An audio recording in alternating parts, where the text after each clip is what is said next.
الميزان والسماء رفعها ووضع الميزان ألا تطغوا في الميزان وأقيموا الوزن بالقسط ولا تخسروا الميزان والأرض وضعها للأنام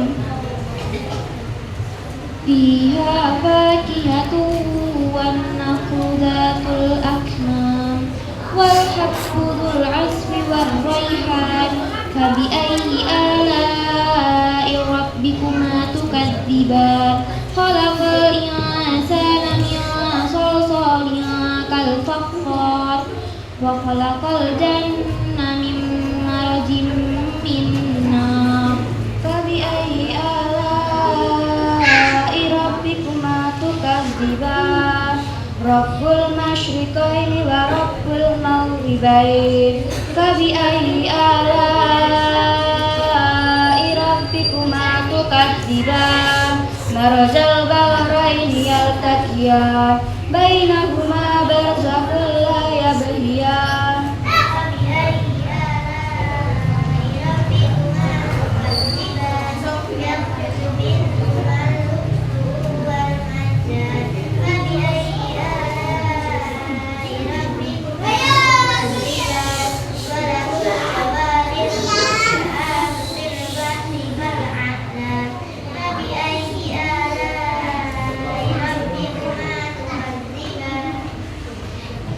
Sadaqallahul Azim.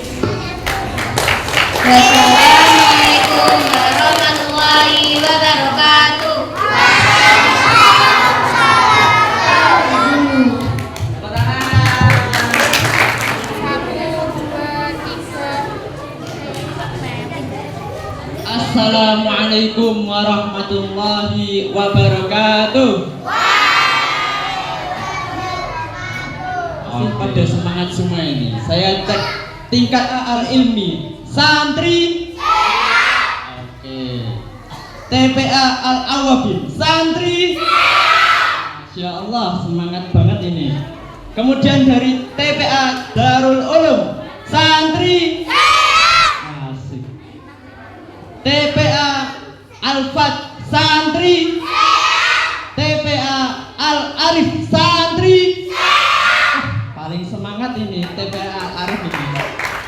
Tepuk tangannya untuk kalau yang mas-masnya sama mbak-mbaknya ini tembak muka-muka orang sabar kayaknya. Memiliki agenda TPA tersendiri pun diundurkan ini untuk mengikuti acara ini. Ada yang ingin punya agenda jalan-jalan ke pantai misalnya diundurkan untuk mengikuti acara ini. Yang sabar semuanya, insya Allah yang merelakan agenda-agenda itu mendapatkan pahala yang banyak. Amin. Ngomong-ngomong tentang sabar, sabar itu sulit atau mudah? Sulit. Iya, ini mbaknya kayaknya lagi sakit, disuruh sabar sulit kayaknya ya mbak ya. Oke. Sebagaimana ya memang sabar itu sulit bagi manusia biasa seperti kita. Bahkan seorang Nabi Musa yang termasuk ulul azmi saja tidak bisa kesulitan untuk bersabar. Sebagaimana dalam surat Al-Kahfi, di dalam surat Al-Kahfi itu terdapat cerita tentang Nabi Musa yang bertemu dengan Nabi Khidir. Di sini ada yang tahu kisahnya Nabi Musa bertemu dengan Nabi Khidir tidak? Siapa yang tahu? Angkat tangan. Masnya tahu mas? Silahkan maju mas. Oke. Di sini saya akan menceritakan kisah Nabi saja. Semuanya didengerin. Kisah Nabi ini. Seru atau enggak tahu. Jadi kisahnya ini terdapat dalam riwayat Bukhari dan Muslim. Pertama-tama awalnya Nabi Musa itu sedang berkhutbah di antara umatnya, yaitu Bani Is. Oke. Jadi Nabi Musa itu sedang berkhutbah di antara kaumnya, yaitu Bani Israel. Kemudian tiba-tiba ada seseorang yang bertanya kepada Nabi Musa, "Wahai Nabi Musa, siapakah di antara manusia yang paling berilmu?" Kemudian Nabi Musa pun menjawab, Aku adalah, bukan saya, Nabi Musanya mas, bukan saya Mas Yahya. Nabi Musa berkata, aku adalah orang yang paling berilmu di antara manusia. Kemudian mengetahui hal itu, Allah Subhanahu wa ta'ala pun tidak menyukai perkataan Nabi Musa. Kemudian Allah berkata, tidak terdapat hambaku yang tinggal tempatnya berada di pertemuannya dua laut, dan ia lebih berilmu dibandingkan dengan kamu wahai Musa. Mendengar hal itu, Nabi Musa pun penasaran.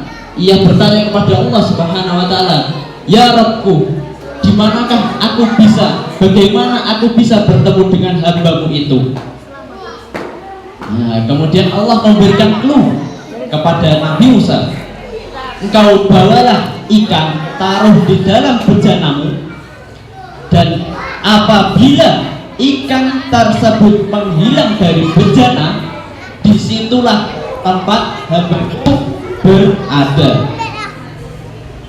Setelah mendapatkan clue dari Allah Subhanahu wa ta'ala, Nabi Musa pun langsung mempersiapkannya untuk perjalanannya.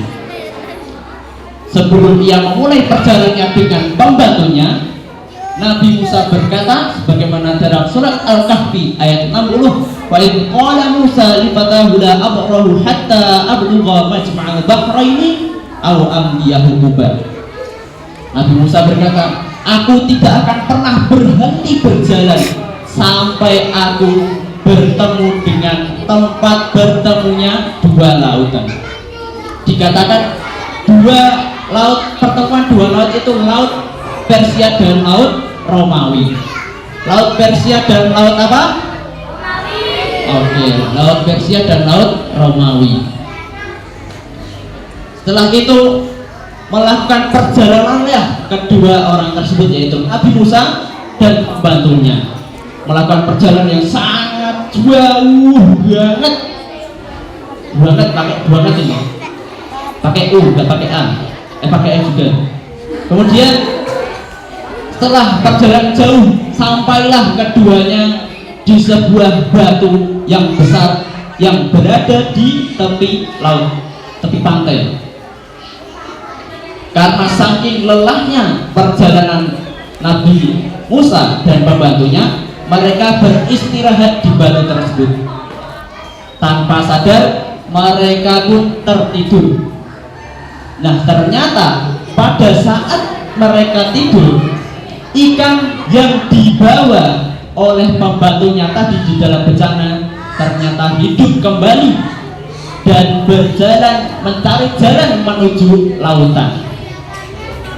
Hal itu pun diketahui oleh pembantunya.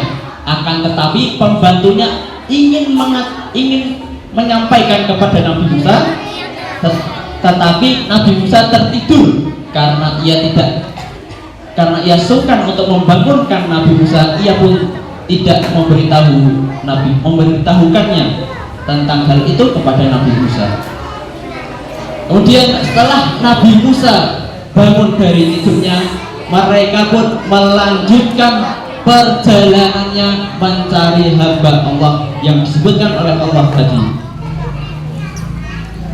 Setelah melalui beberapa hari, Nabi Musa berkata kepada pembantunya sebagaimana dalam surat Al-Kahfi ayat 62, "Falamma jawaza qala li fatahu atina ghada'ana laqad laqina min safarina hadza nasaba."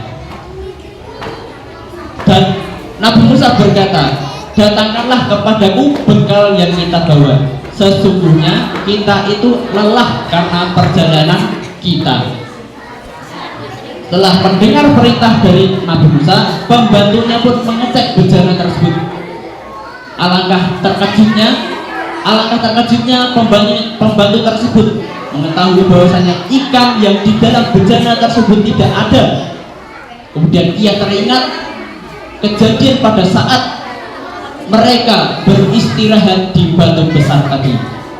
Ia berkata kepada Nabi Musa, "Wahai Nabi Musa, sesungguhnya tidak akan aku melupakan kecuali karena syaitan.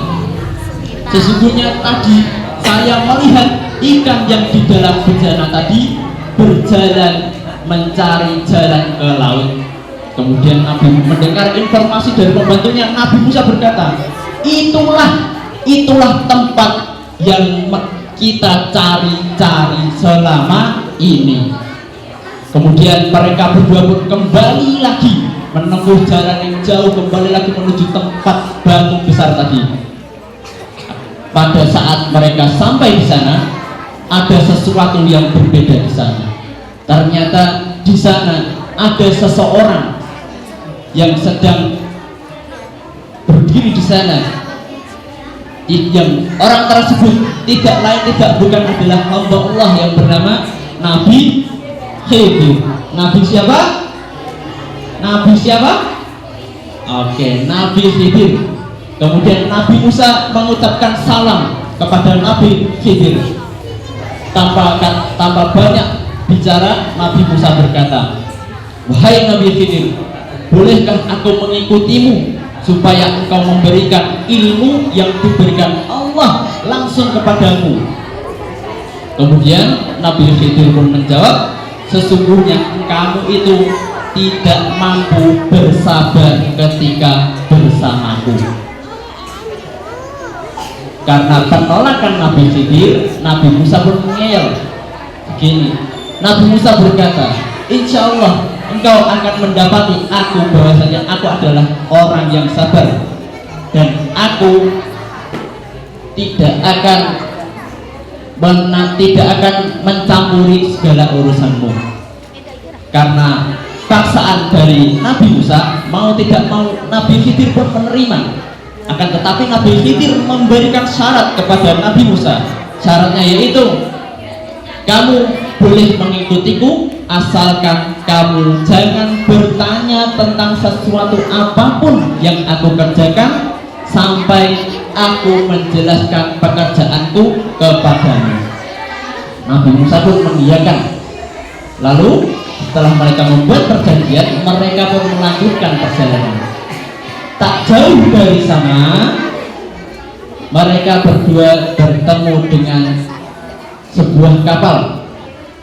Nabi Khidir pun meminta kepada penumpang kapal tersebut untuk membolehkan naik ke dalam kapal tersebut.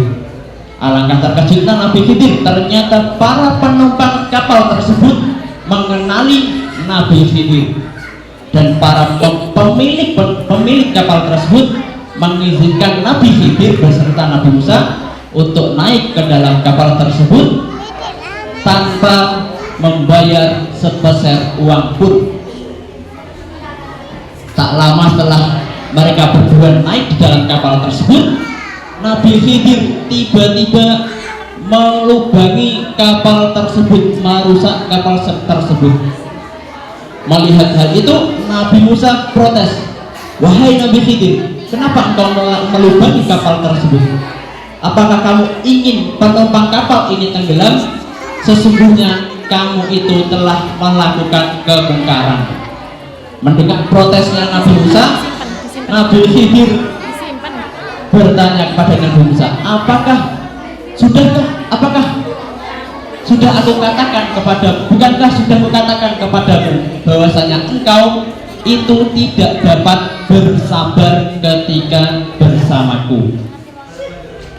Kemudian Nabi Musa pun teringat dengan janjinya kepada Nabi Khidir. Ia pun meminta maaf kepada Nabi Khidir dan berkata, janganlah engkau menghukumku karena kesalahanku. dan janganlah engkau membebaniku dengan suatu kesulitan dalam urusanku. Kemudian mendengar permintaan maafnya Nabi Musa, Nabi Khidir pun memaafkannya dan melanjutkan perjalanannya. Mereka berdua turun dari kapal, kemudian mereka berjalan sampai di sebuah tempat. Mereka berdua bertemu dengan seorang anak kecil yang sedang bermain, anak yang kecil yang belum tahu apa-apa, anak kecil yang belum tahu apa itu pekerjaan. Tiba-tiba Nabi Khidir tanpa basa-basi langsung mewafatkan anak kecil tersebut. Alangkah terkejutnya Nabi Musa. Nabi Musa berkata, ia protes kepada Nabi Khidir, kenapa engkau membunuh anak kecil ini, sedangkan ia tidak membunuh orang. Jadi sebelum tadi adik-adik menerima request dari panitia, kabarnya kita membaca surat-surat pendek terlebih dahulu supaya acara kita berkah dari awal sampai akhir.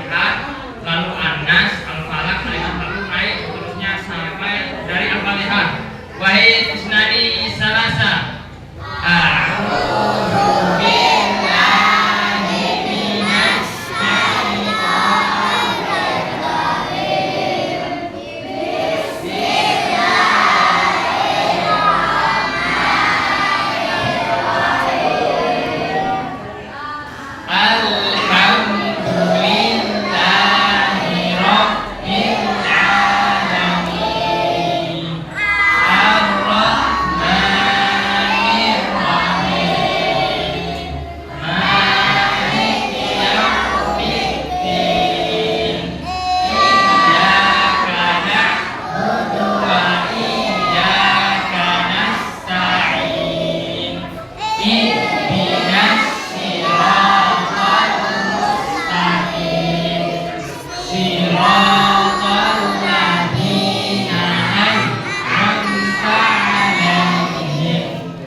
Bismillahirrahmanirrahim.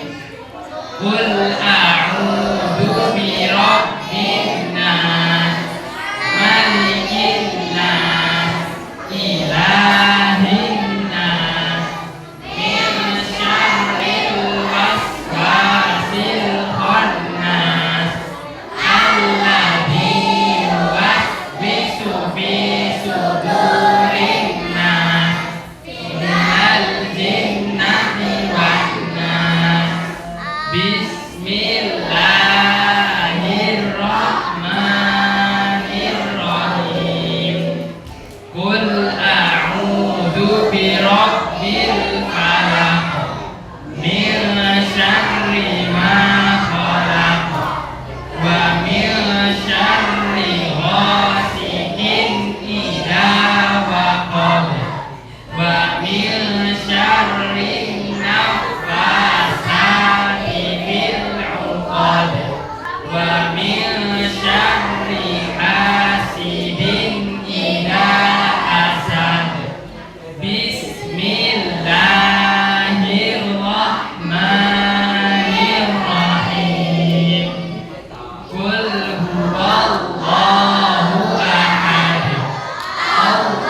wala ana abidun ma abadtum wala antum abiduna ma a'bud lakum dinukum waliyadin. Shadaqallahul azim. Sekian dari saya. Assalamualaikum